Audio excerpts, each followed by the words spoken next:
Good morning students, मैं पूनम राय। भक्तिन के कुछ भाग को आप पढ़ चुके हैं। आज हम लोग इसी कहानी को आगे बढ़ाते हैं। एक दिन माँ की अनुपस्थिति में वर महाशय ने बेटी की कोठी में घुसकर भीतर से द्वार बंद कर लिया और उसके समर्थक गांव वालों को बुलाने लगे। उसके समर्थक किसके? भक्तिन के और उसकी बेटी के। युवती ने जब इस डकैत वर की मरम्मत करके कुंडी खोली तब पंच बेचारे समस्या में पड़ गए।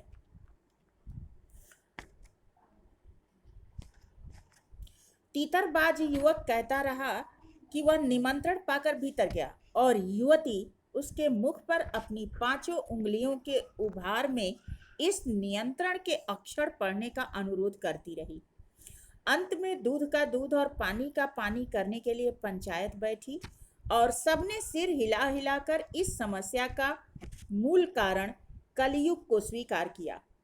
अपीलहीन फैसला हुआ कि चाहे उन दोनों में से एक सच्चा हो चाहे दोनों झूठे हों, पर जब वे एक कोठरी से निकले तब उनका पति पत्नी के रूप में रहना ही कलयुग के दोष का परिमार्जन कर सकता है।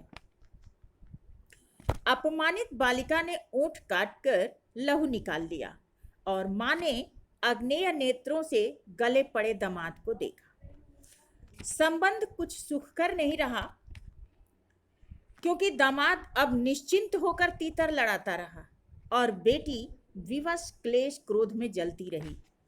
इतने यत्न से संभाले हुए गाय ढोर खेती बाड़ी सब कुछ पारिवारिक द्वेष में ऐसे झुलस गए कि लगान अदा करना भी मुश्किल हो गया।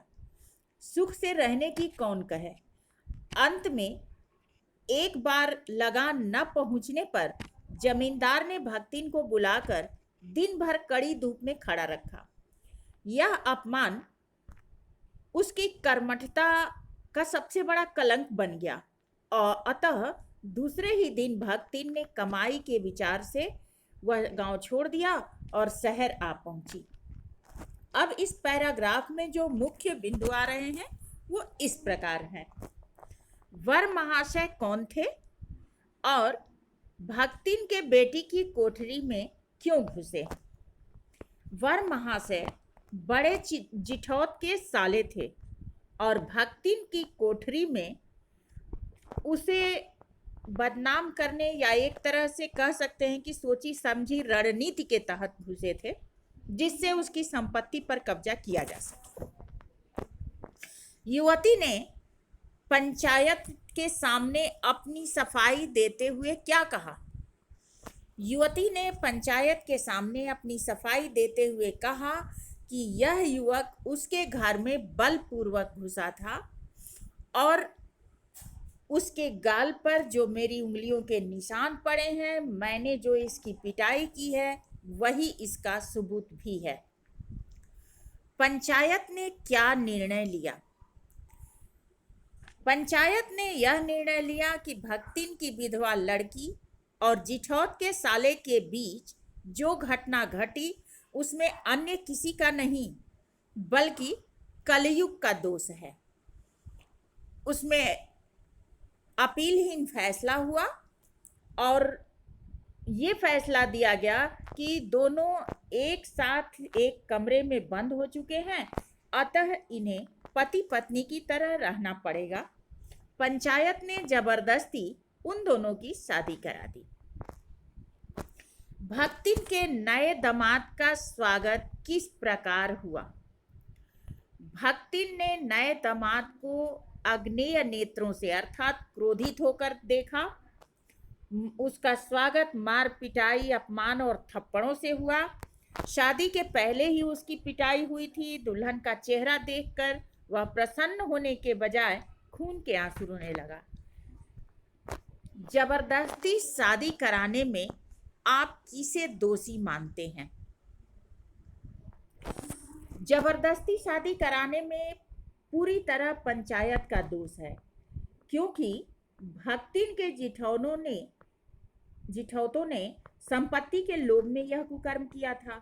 उसके साले ने पागलपन और लालच में आकर यह काम किया था और पंचायत की लापरवाही के कारण यह अनीतिपूर्ण फैसला किया गया। वास्तव में उन्हें साले को पिटवाना तथा अपमानित करवाना चाहिए था और उसे गांव से बाहर निकालकर जिठौतों पर जुर्माना भी लगाना चाहिए था। इसके साथ ही इस फैसले का जिन्होंने समर्थन किया, पंचायत के द्वारा किए गए फैसले का समर्थन जिन्होंने किया, मेरी समझ से वे सभी दोषी हैं। जबरदस्ती विवाह कराने का परिणाम क्या हुआ? जबरदस्ती विवाह कराने का परिणाम यह हुआ कि हरी भरी गृहस्थी बर्बाद हो गई, पारिवारिक द्वेष फैला, लगान अदा करना मुश्किल हो गया, दामाद ने घर की संपत्ति को नुकसान किया और जिसके कारण लगान जमा करना मुश्किल हो गया। भक्तिन को एक दिन बुलाकर धूप में जमींदार ने खड़ा किया क्योंकि उसने लगान नहीं जमा किया था। यह उसकी कर्मठता के लिए कलंक बन गया और उसे अपनी कमाई के लिए शहर आना पड़ा। भक्तिन को शहर क्यों आना पड़ा? भक्तिन को शहर इसलिए आना पड़ा क्योंकि उसके दामाद तथा जिठौतों के कारण उसकी हरी भरी खेती चौपट हो गई। खेत और पशु कमाई देने के बजाय नुकसान पहुंचाने लगे। तो आज के लिए इतना ही काफ़ी। इसके आधार पर नोट्स बना लीजिएगा। अगले पैराग्राफ के साथ नेक्स्ट वीडियो में मिलते हैं। तब तक धन्यवाद।